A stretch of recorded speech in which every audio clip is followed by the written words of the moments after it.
Practically every kid at some point or another, probably as they get closer to adolescence, likes to imagine the things they loved from their earliest memories recontextualized to resemble what they now consider to be more modern, more adult, more cool, with long prevailing myths like fairy tales and everything Christmas related being the most prominently subjected to this recontextualization.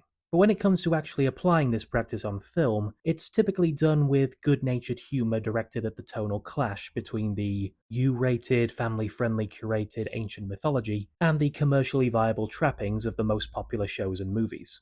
When Community makes an action spectacle out of a paintball game, the stakes are still no higher than your clothes maybe getting stained with paint. The LEGO Movie's Chosen One Prophecy Rebel Alliance vs. Corporate Overlords plot is executed with all the characters still visibly fingerprint-smudged plastic figurines. And in a recent example of this practice being applied to the story of Santa Claus, Aardman Animation's Arthur Christmas imagines Santa's workshop as a high-tech global operation with fleet ships and ninja elves. But the adorable designs and the fact that everyone's weaponry is still loaded with ribbons and tape makes the comedy of this combo all the clearer. Why is this the most common approach? Well, without being too insulting about it, I think most people recognize that the serious desire to make stuff like this more adult is actually an unintentionally childish impulse. So taking it entirely seriously just doesn't prove as satisfying as anyone might expect. Even the kids who like to imagine this stuff are doing so with action figures and colourful sketches. This is, I think, the folly of Red One's approach. There's a lot in here that I feel like I should be laughing at. Demon snowmen, talking penguin and polar bear bodyguards, a Santa Claus who looks like he can bench press a truck. But every detail of it is taken 100% seriously, to the point where I think the handful of chuckles I had at the absurd details would have offended all who worked on it if they'd heard me.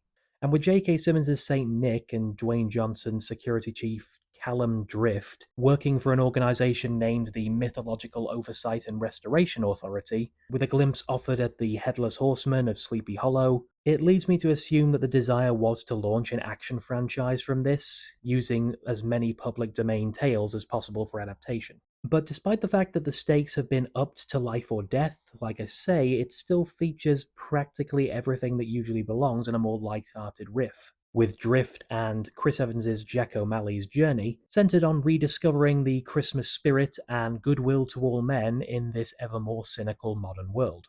If you're still going to try that in a film that resembles the very cause of the modern world growing more cynical, it's gonna ring hollow if the answer to the world becoming more joyful again is simply to rediscover the child within you and keep your promises.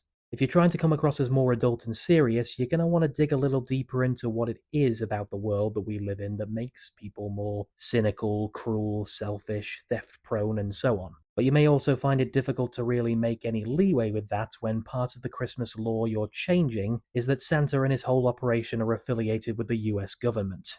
The one aspect I thought might have been played for genuine laughs was the look of the film, which appears to be pushed to the absolute absurd extreme of 2020's filmmaking. We're all aware at this point that your average MCU film, MCU wannabe, or streaming service content has a dim, grey, washed-out look, but you can at the very least usually see the majority of the action on screen, or the actors' facial expressions. Red One is so muted, so dim, that vehicles giving chase are just black shapes with a couple of headlights attached. The red and green on a costume can barely be distinguished between, and in several scenes where all that's happening is walking and talking, you could have swapped out the actors with their stunt doubles and I don't think it would have been noticeable. Unintentionally or no, to go to this extreme on the featureless visuals for a Christmas movie is kinda funny. With the exception of some pretty great practical makeup done for the Krampus section of the film, everything about Red One's look and tone had me mistaking it for a Netflix film throughout its runtime, simply because the first film that comes to mind when I look at it is Bright,